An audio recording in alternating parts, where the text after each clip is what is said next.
Muy buenos días para todos. Bienvenidos al Club de Revistas de la Escuela de Medicina de la Facultad del CES en el área de reumatología y de la sección de reumatología de la Escuela de Ciencias de la Salud de la Universidad Pontificia Bolivariana. Como es costumbre, vamos a tocar algún tema que sea de particular importancia desde el punto de vista de la práctica reumatológica. Y el día de hoy vamos a tomar un artículo que es importante, no tanto por lo que hace, porque realmente no tiene mayor profundidad adicionalmente a un consenso, pero por las implicaciones que tiene para capilaroscopia, que es una de las áreas de interés en particular de este grupo. Normalmente nos acompaña el doctor Sebastián Herrera, pero el doctor Sebastián Herrera tuvo algunas dificultades que le impidieron acompañarlos el día de hoy. Recordemos brevemente, el doctor Sebastián Herrera es médico reumatólogo, trabaja en la Clínica Las Américas, trabaja en ART Médica y en su consulta particular. Es un famoso de la ecografía y adicionalmente a eso es uno de los autores de las guías de Panlar para lupus. Hoy sí nos acompaña, como siempre, al pie del cañón, el doctor Carlos Jaime Velázquez Franco. El doctor Carlos Jaime Velázquez es médico reumatólogo, es capilaroscopista para lo que importa pues, de la revisión de este artículo. Es además de eso profesor titular de la Escuela de Ciencias de la Salud y es además jefe del programa de especialización de reumatología de la Escuela de Ciencias de la Salud de la Universidad Pontificia Bolivariana. También nos acompaña la doctora Diana Varela, que será la persona que estará encargada de presentar el artículo. La doctora Diana Varela es médica internista epidemióloga y es la fellow que está haciendo en este momento su especialización en reumatología. Nos acompaña también el doctor Santiago Bernal, que es el fellow invitado que viene de la Universidad de La Sabana, que también está pues, acompañándonos y está haciendo el fellow en reumatología, y nos acompañan diversas personas y amigos del grupo que siempre están pendientes como de las publicaciones. Mi nombre es Miguel Mesa, soy médico reumatólogo, soy capilaroscopista también, soy profesor asociado de la Escuela de Ciencias de la Salud de la Universidad Pontificia Bolivariana. Con esta introducción, doctora Diana Varela, tiene usted el micrófono. Adelante. Muchas gracias, profe. Vamos a presentar entonces este artículo que tenemos la fortuna de tener a dos participantes del artículo, que es el doctor Miguel y el doctor Carlos Jaime, para discutir el artículo. Entonces, se llama Reporte de capilaroscopio en investigación clínica en las enfermedades musculoesqueléticas. Esta es una revisión sistemática y un consenso internacional Delphi. Entonces, para los que no están muy familiarizados con la capilaroscopia, recordemos que la videocapilaroscopia del lecho ungular es un examen que es no invasivo, que ayuda a evaluar la normalidad microvascular y cada vez es más útil y es más usada como herramienta tanto diagnóstica como pronóstica, principalmente en enfermedades del espectro de la esclerosis sistémica. Es ampliamente usada en Europa, en una minoría en Estados Unidos y también pues se realiza en Colombia en la Fundación Santa Fe, en la Clínica Universitaria Bolivariana.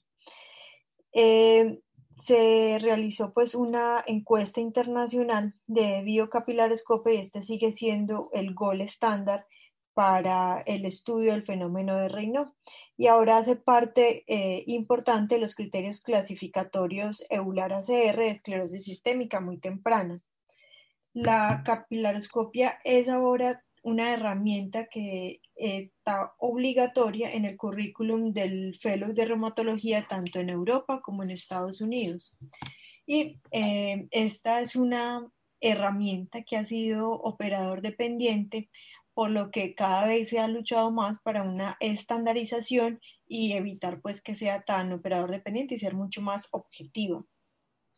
Entonces, esta estandarización ha ayudado tanto para la práctica clínica como para la investigación y es uno de los propósitos del grupo de microcirculación del grupo EULAR desde su creación del 2015. Entonces, Hay que hacer una salvedad, Dianita, brevemente, y es que la razón por la que la biocapilaroscopia continúa siendo el estándar de referencia para la evaluación de la microcirculación es porque usted puede ver tanto la microcirculación como los hallazgos específicos, que es el megacapilar, que tiene una especificidad de más de un 95% para el diagnóstico de esclerosis sistémica.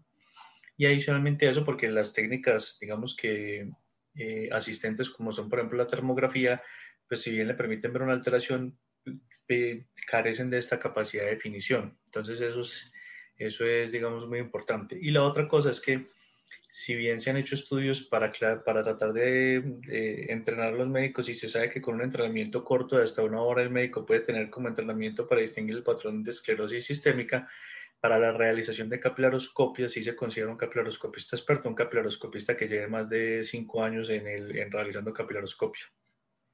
Ok, listo. Entonces, pues este estudio se dividió en dos partes. Una fue la revisión sistemática de la literatura y el otro fue el consensus Delphi. Entonces, en cuanto a la revisión sistemática de la literatura, pues se registró el protocolo en Próspero, el manuscrito y la búsqueda se ajustó a todos los elementos indicados para las revisiones sistemáticas. La búsqueda de la literatura fue realizada hasta el 22 de julio del 2018 y se usaron 3 bases de datos principalmente, que fueron Medline, Embase y Scopus. Se buscaron artículos que incluyeran tanto población adulta como niños, que tuvieran enfermedades musculoesqueléticas, que se le haya realizado capilaroscopia, por supuesto, y que se podía realizar con varias técnicas de capilaroscopia, es decir, que se podía hacer con videocapilaroscopio, con estereomicroscopio, con dermatoscopio, con angioscopio microscópico, con microscopio USB y con oftalmoscopio. Los criterios de elegibilidad de los estudios fueron entonces estudios tanto de adultos o de niños que tuvieran enfermedad musculoesquelética, que fueran artículos originales sobre estudios clínicos, sobre ensayos clínicos, estudios observacionales o series de casos, y que estos deberían estar publicados en inglés. Se excluyeron cartas, reseñas, estudios retrospectivos y pacientes que no tuvieran enfermedad musculoesquelética. La estrategia de búsqueda, ellos muestran, no sé si ahí ven el material suplementario. ¿Lo pueden ver? No, y en internet estamos viendo.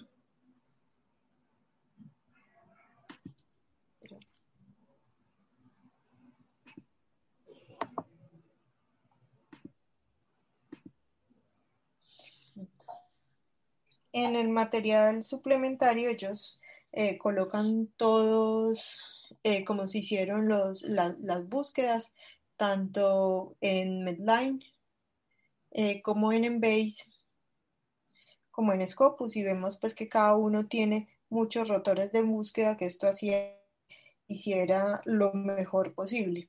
La mayor limitación es que se dedicaron solo al idioma inglés, pues solamente en inglés.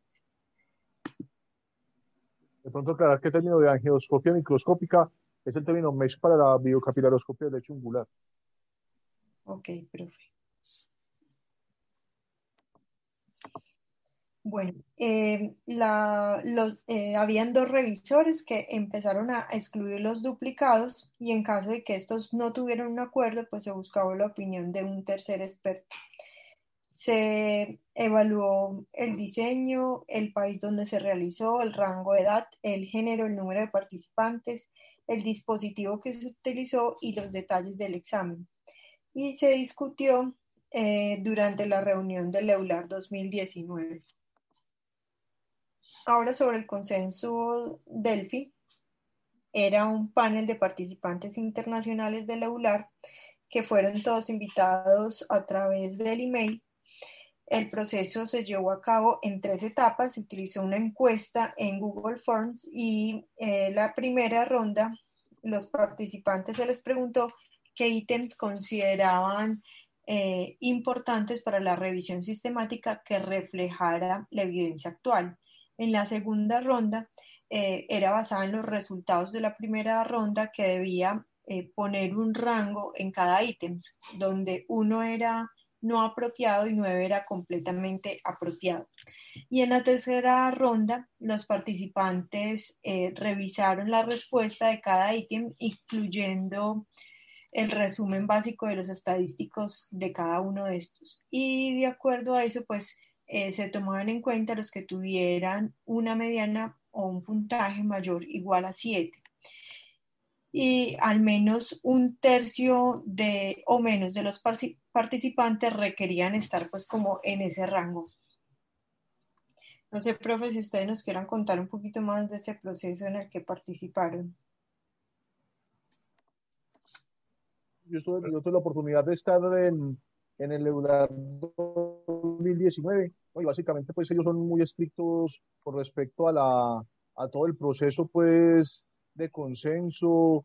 Ellos obviamente tienen, pues todos los participantes es algo muy incluyente, pero tienen pues la autora principal del artículo es Francesca Ingenoli de Milán, pues que es una persona que ha publicado mucho y es muy metódica pues en el proceso, y no, y tal cual lo describen, era un Google Forms y había esa escala que describen muy bien, y uno simplemente pues participaba, digamos, enviando. Yo estuve en el 2019, pues cuando se discutió pues como la idea y como todo lo que se quería hacer, y obviamente en el consenso del FI a través de las encuestas. Súper, listo. Entonces, ¿cuáles fueron los resultados de esa revisión de la literatura? Aquí vemos el diagrama. Entonces, se encontraron un total de 3.491 referencias, que está resumida aquí pues en esta figura. Se eliminaron los duplicados, que fueron 1.141, un total de 2.345 ya se revisaron por título y abstract, de los cuales se excluyeron 1.716, y los artículos seleccionados para revisar el texto completo fueron 629. Después de esto se excluyeron 313 y finalmente se incluyeron 319 artículos, a los cuales revisaron también 3 artículos que estaban en la literatura gris. Bueno, de estos estudios, los incluidos, 280 eran estudios prospectivos, 39 eran retrospectivos, 228 eran estudios monocéntricos, 91 multicéntricos, 283 nacionales y 36 estudios internacionales. De estos estudios incluidos no había ningún estudio colombiano.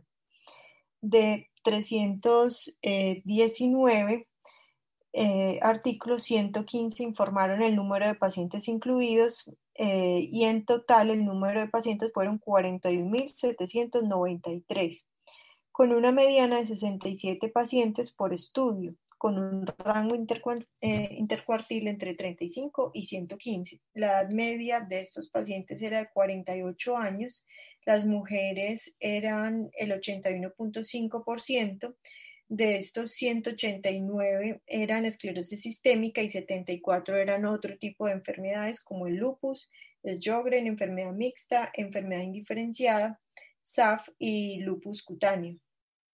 También 54 de estos tenían fenómeno de Raynaud, ya sea primario o secundario, 37 tenían miositis inflamatoria, 31 artritis inflamatoria, 16 vasculitis, 13 otras enfermedades, y listo. La mayoría de estudios, que fueron 152, fueron publicados entre el 2011 y el 2018.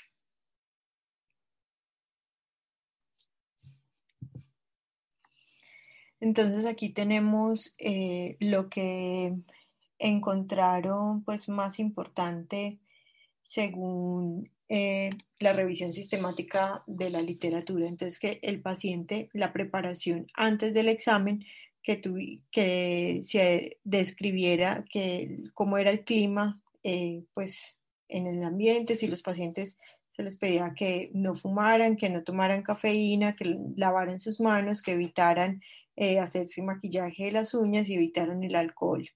La descripción del dispositivo, entonces el 90.3% de los artículos dijo cuál era el tipo de instrumento que utilizaban, cuál era la marca, cuál era la magnificación, qué tipo de aceite utilizaban, cómo estaba el cuarto de la temperatura, cuál era el software y en qué momento del día se estaba haciendo el examen. Y en cuanto a los detalles del examen, el 78.1% decían cuántos números, pues cuántos dedos eran incluidos, cuál dedo era incluido, cómo se hacía la lectura, cuál era la experiencia del operador, cuáles eran las razones para excluir los dedos que no se tuvieron en cuenta, cuántas imágenes se estaban tomando, cuál era la calidad de la imagen y cuánto se gastaba en cada examen. Y esto fue lo que se llevó entonces al consenso Delphi.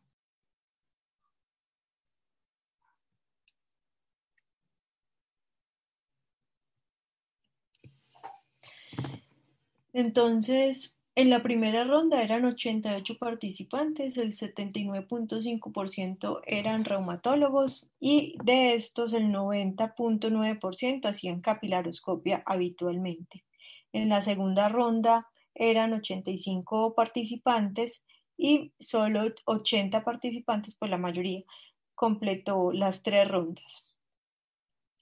A destacar, pues habían 9 reumatólogos de Sudamérica y 3 de ellos eran de Colombia, 2 de ellos pues eran los profes, el profe Miguel y el doctor Carlos Jaime. Y los resultados finales de este consenso se resumen entonces en esta tabla. Profes, ahí, ¿qué nos quieren contar?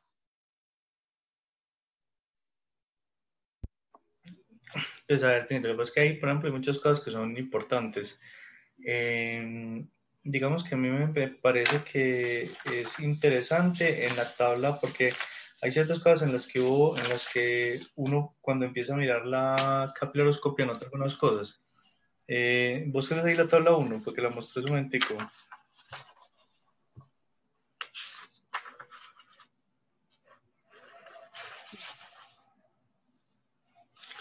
Porque si te das cuenta, por ejemplo, ellos hablan ahí de ciertas cosas que son muy importantes, ¿cierto? Lo de la aclimatización, el retirar el esmalte, pero nosotros hemos visto que pues para una mujer o hombre, pues porque eso ya hoy en día lo hacen hombres también, que se pinte las uñas, normalmente no es tan importante la parte de las uñas, uno normalmente tiene que ser una persona muy, pues muy obsesiva compulsiva para pintarse hasta la pielecita pues de las uñas. Normalmente, profe, denos usted la opinión, pero me parece que normalmente no afecta tanto esa parte. Así es, no afecta, no afecta la realización del procedimiento. La manipulación de la cutícula como la variable más importante. La otra cosa es que, por ejemplo, dicen que hay que evitar las manicures, la manicura. Nosotros hemos visto que la manicura, en especial cuando es recurrente, es mortal. Y las otras cosas que nosotros hemos visto que es mortal, que pues, no sé si, pues que eso no se ha estudiado tanto, son esas nuevas uñas como sintéticas que se ponen, que afectan muchísimo la cutícula y afectan mucho la calidad.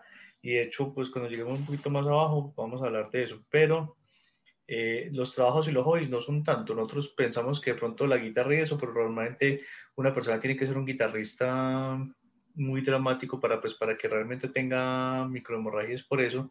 Y la otra cosa que a veces puede afectar son los odontólogos y eso, pero también tampoco hemos tenido mayor problema con ese lado. Lo que sí hemos tenido pues como curiosidad es gente que tiene como hobby la jardinería, entonces mete las manos en la tierra y se le olvida lavarse las manos y nos llega pues con unas uñas que son prácticamente imposibles de evaluar. Eh, los, los, el trauma en los dedos pues es un poquito, la onicofagia sí puede ser importante, aunque casi siempre son claramente distinguibles las lesiones pues por la arrancarse de los cueritos o por todo lo demás. Los cambios en el color del reino y todas esas situaciones normalmente nosotros las interrogamos. Es muy importante lo que dicen ellos de que no se debe realizar examen durante un episodio donde tiene una crisis de reino, pero lastimosamente estas crisis de reino a veces pueden durar mucho, entonces uno por la dificultad que tiene reprogramar los pacientes puede tener que dejarlos y tratar de proceder aún con el fenómeno de reino. Y cuando pues digamos que la parte de lavar las manos es complicado porque el frío puede a veces precipitar las crisis, entonces a veces no se ve tan fácil.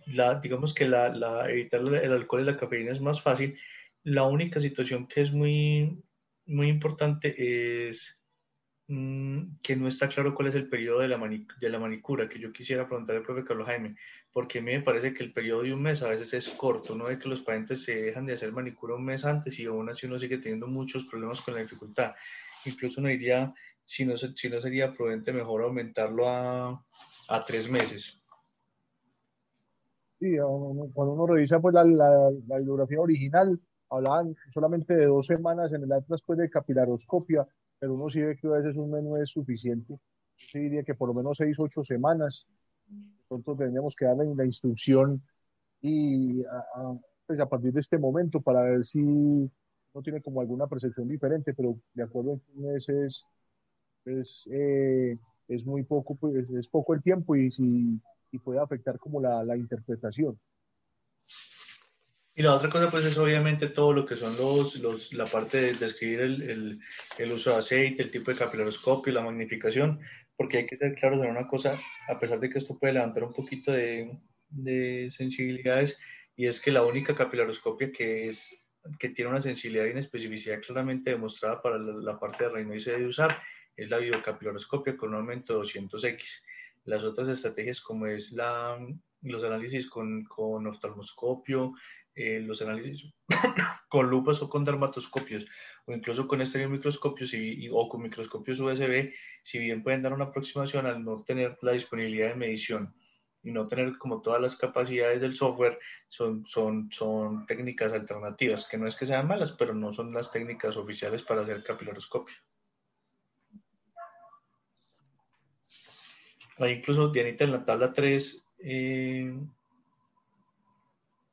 ellos dicen pues que la parte de los examinadores, el número de dedos se debe reportar, no es lo mismo, la sensibilidad y especificidad buena se hace cuando se evalúan al menos 8 dedos con 4 imágenes por dedo. Y digamos que todos nosotros lo hemos visto, las personas que hacemos capilar, usted Anita lo ha visto Santiago, lo han visto todos, que usted hace una capilar y muchas veces se encuentra el megacapilar en un solo dedo, pero es que un solo megacapilar cambia completamente el diagnóstico. Entonces eso es muy importante. Y la parte pues de codificación, de que cuando se excluyen, todo eso es más o menos, claro. La parte de las contracturas, la parte del patrón, es muy importante que el patrón se debe poner normal. Ellos dicen, pues se debe utilizar la clasificación internacional de Cutolo. Me parece que es complicado porque hay como eh, conflicto entre las diferentes escuelas, porque por ejemplo el consenso palar de capilaroscopia no acepta el patrón similar a esclerosis sistémica, pero ellos dicen que se debe reportar el patrón de similar a esclerosis sistémica. Incluso, Yanita, valdría la pena que bajáramos esa referencia 12 para que revisáramos bien eso, pero no queda muy claro porque no está claro. O sea, el patrón similar a esclerosis sistémica es un patrón de enfermedad tipo esclerosis sistémica, pero que se produce en enfermedades que no son esclerosis sistémica, o que se presentan los cambios del patrón de esclerosis sistémica sin el orden cronológico que típicamente escribió Cutolo, que sucede en la esclerosis sistémica. Pero como es una cosa, digamos que relativamente intangible, puede ser muy dependiendo del observador, profe. Yo no sé usted qué opina de esa parte del patrón similar a esclerosis sistémica. Sí, yo creo que realmente el problema también es que incluso entre ellos mismos puede haber alguna contradicción porque la última, la última pues, cuando ponen los patrones, no ponen escleroderma like, pues le cambian el nombre. Pues yo creo que lo prudente que hacemos nosotros es cambios inespecíficos, que es donde uno puede hacer la interpretación, bien sea, pues, porque obviamente implica un seguimiento, pero creo que ellos mismos, pues, los escleroderma like lo tratan de abolir. Yo creo que debemos seguir reportando cambios inespecíficos. Eso es una situación muy complicada desde el punto de vista técnico, porque es un patrón que no está claramente descrito y se presta para muchas malinterpretaciones o se presta para muchas confusiones. Entonces, eso es uno, digamos que yo creo que el gran tema, yo creo que hay dos o tres grandes temas que se deben considerar. El primero es integrar el diagnóstico de B2 al diagnóstico de la esclerosis sistémica. Lo segundo que yo creo que va a pasar es que se va a jerarquizar. Ya lo vimos en lupus, lo hemos visto en artritis, y yo creo que es cuestión de tiempo antes de que pase en esclerosis, porque si bien, y yo quiero la opinión del profe Carlos Jaime en esto, no es lo mismo tener, por ejemplo, un patrón tipo temprano o un patrón activo para el peso de una esclerosis sistémica. Entonces, yo creo que lo que va a pasar a futuro es que usted le van a decir que los distintos patrones capilaroscópicos tienen distintos pesos para el diagnóstico o la clasificación de esclerosis sistémica. Yo pienso que integrar el patrón B2, darle un peso específico para el diagnóstico o la clasificación de esclerosis a la capilaroscopia y adicionalmente a eso, solucionar lo que es el patrón similar a esclerosis sistémica, son como los tres grandes escollos que tiene la capilaroscopia en el mediano plazo, profe. ¿Usted qué opina? Sí, estoy de acuerdo y sobre todo, pues, me dice la pregunta que uno siempre se hace cuando utiliza los criterios clasificatorios de esclerosis sistémica, es que la ponderación de la capilaroscopia es muy baja y sobre todo que son hallazgos que no son relacionados con patrón, sino que son hallazgos individuales. Entonces yo, pues, dado la alta especificidad que tiene un megacapilar para hacer el diagnóstico, yo creo que en general ellos incluso me puse a mirar el pie de página de esos criterios clasificatorios y ellos no son claros porque solamente da 3 puntos. Creo que debería dar más puntaje y creo que es importante reportar lo del B2 porque creo que vemos mucho más B2 de lo que puede estar como reportado en la literatura y ese es el objetivo también del examen, hacer un diagnóstico temprano y creo que también debe respaldar un diagnóstico temprano pues de B2, pero de acuerdo, yo creo que eso es lo que sabor que a mí me dejan los criterios clasificatorios de dosis sistémica con respecto a la ponderación de la capilaroscopia. Y ahí está como digamos que la gran Diana y Santiago, la gran discreción o la gran disquisición que tienen ahí. Porque es que la pregunta es, ¿usted por qué me dice a mí que para los criterios de B2, que para las personas que no estén familiarizados son criterios de Very Early Diagnosis of Systemic Sclerosis, que son pacientes que tienen fenómeno de Raynaud más anticuerpos, puffy finger o capilaroscopia alterada, y si tienen 2 de 3 se hace el diagnóstico de un B2, pero entonces la capilaroscopia tiene un peso casi de un 30, 35, 40% en el diagnóstico, pero cuando usted va a hacer los criterios por criterio solamente tiene 3 puntos de los 9 requeridos, mientras que, por ejemplo, el engrosamiento de la piel de distal a proximal que sobrepasa las metacarpofalángicas es un criterio solitario, pero yo creo que es tan diciente una capilaroscopia con un patrón de esclerosis sistémica como lo sería esto. Entonces, posiblemente lo que falta es que en los siguientes criterios se trate de ponderar o se le trate de dar un valor diferencial a cada uno de los hallazgos. Sí, tal vez se espera es que en el tiempo todos estén más familiarizados con la capilaroscopia y se le dé la importancia que tiene, porque pues en muchos centros todavía no se hace, incluso como ellos decían en el artículo que una minoría en Estados Unidos la practica.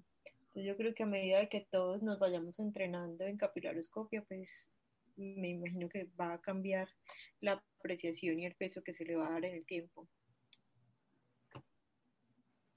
Ya y tal, si quieres, sigamos. Listo, entonces pues ya nos queda pues mirar la checklist que ellos proponen de cada uno y es en la descripción de la preparación de los pacientes antes de la videocapilaroscopia. Y es que el paciente debe tener un periodo de aclimatización, eh, se debe remover el esmalte antes del procedimiento, se debe remover las uñas artificiales, el aceite pues el esmalte pues como permanente en gel. Evitar hacer procesos de manicure antes, preguntarle cuál es su hobby o cuál es su trabajo. También se debe preguntar sobre si hace actividad física o deportes que puedan generar esos microtraumas, cuál es la mano dominante, que si tiene alguna medicación específica que pueda alterar el examen, cuáles son las comorbilidades, si tiene algún trauma reciente en algún dedo o en alguna uña, o si tiene el hábito de quitarse las cutículas. Eh, si tiene o que dé pues un detalle sobre la descripción de los cambios del color en el dedo que se acerca al fenómeno de Raynaud y que hay que mirar pues si tiene algún ataque de fenómeno de Raynaud. Ellos recomiendan que no se debe realizar durante un ataque de fenómeno de Raynaud. También se le debe preguntar la edad, la historia de úlceras digitales y lo que les decía, que no se debe realizar con fenómeno de Raynaud. El siguiente son los detalles. una cosa Sí. muy importante es que la úlcera digital, y digamos que no es un tema baladí, el pitting scar o la lesión de mordedura de rata, que es como esa lesión que parece que usted se hubiera arrancado la pielecita con un corta uñas por la parte que no le duele a uno, que quedan esas lesioncitas pequeñas, eso ya habla de una carga vasculopática importante y eso se correlaciona con complicaciones graves a nivel pulmonar como hipertensión pulmonar. Entonces, siempre una úlcera digital es un marcador de que hay que buscar complicaciones, de que hay que estar pendiente. La última paciente que nosotros tuvimos hospitalizada tenía la úlcera, tenía una necrosis, casi terminó en amputación del dedo, osteomielitis como por 7 gérmenes. Entonces hay que tener muy presente siempre la úlcera y siempre el reino tratarlo con mucho respeto, porque los pacientes pueden hacer, y el profe Carlos Jaime me corregirá, pero nosotros hemos visto pacientes que nos hacen dedos azules de una semana entera que uno rezando para que no se pierda el dedito. Entonces, con el reino y más un paciente que ha tenido úlcera digital, siempre hay que tenerle mucho respeto. Señor. Lo otro es que también es importante porque cuando revisa, por ejemplo, en consenso de expertos, cuando el del tratamiento de esclerosis sistémica, la parte vascular, pues muchas veces, si usted trata bien un Raynaud, y sobre todo que utilizan, la tendencia de los expertos es utilizar terapias combinadas, va a evitar la úlcera digital. No es simplemente lo molesto que pueda hacer el Raynaud, sino que en las primeras líneas de tratamiento de una úlcera digital son las primeras líneas de tratamiento de un Raynaud bien tratado. Entonces eso es que a veces uno se concentra en esclerosis sistémico, en lo orgánico visceral, pues en buscar intersticio pulmonar, hipertensión pulmonar, pero es fundamental tratar el. Entonces creo que eso es muy importante y creo que nosotros tenemos un plus. Nosotros no solamente cuando hacemos la capilaroscopia, en el sentido de que hacemos la evaluación juiciosa de las úlceras digitales y los scars, pero también tratamos de hacer diagnóstico temprano de esclerosis sistémica, buscando los estigmas clínicos que están en las manos y en la cara de los pacientes. Ujú. Sí, listo, profe. Entonces, ahora sobre los detalles de la descripción del dispositivo, pues se debe reportar el modelo y el dispositivo con el que se hace la capilaroscopia, los detalles de la magnificación. También se debe reportar el aceite y el software que se utilizan. En cuanto a la descripción de detalles de los exámenes, entonces los detalles de las calificaciones o de las experiencias que tenga el personal que va a realizar la capilaroscopia y el entrenamiento también debe ser especificado. El número de dedos que se examina, también cuáles dedos se van a examinar, el dedo que se deben ser pues analizados de manera separada y reportados separados. Las imágenes deben también conservarse de cada dedo y se deben pues guardar también para permitir comparar y hacer estudios prospectivos. También se debe decir cuál es la exclusión de la razón de la exclusión de cada dedo.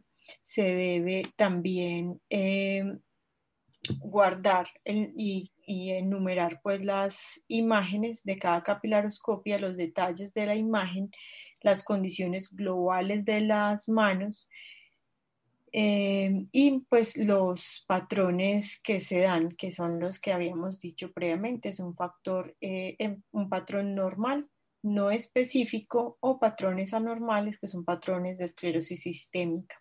Los patrones que se reportan deben ser los validados, como dijimos anterior, que son los patrones del doctor Cutolo, temprano, activo, tardío y similar a esclerosis sistémica. De ahí algo, pues, ¿qué más decir? Puedes mostrar ahorita la referencia 12, yo la veo. Es como un artículo de revisión de Cutolo. Ok. Listo. Sí, habría Entonces, que mirar, porque posiblemente creo que esa es la referencia para temprano, activo y tardío, que es del 2000. Bueno, ahí habría que revisar. sí, señor. No, digamos que Entonces, este artículo, Diana, no es un artículo, pues porque los estudios, pues simplemente, diré que esa revisión de la literatura no dijo nada, pues dijo, ay, sí, hay muchos estudios que hablan muchas cosas y ya. Y realmente el ujú. personal Delphi, lo que sí es muy importante con el Delphi es porque le sirve a uno para tener claro qué es lo que uno tiene que hacer y no hacer. Uno quisiera, tal vez, ellos piden que se reporte mucha información.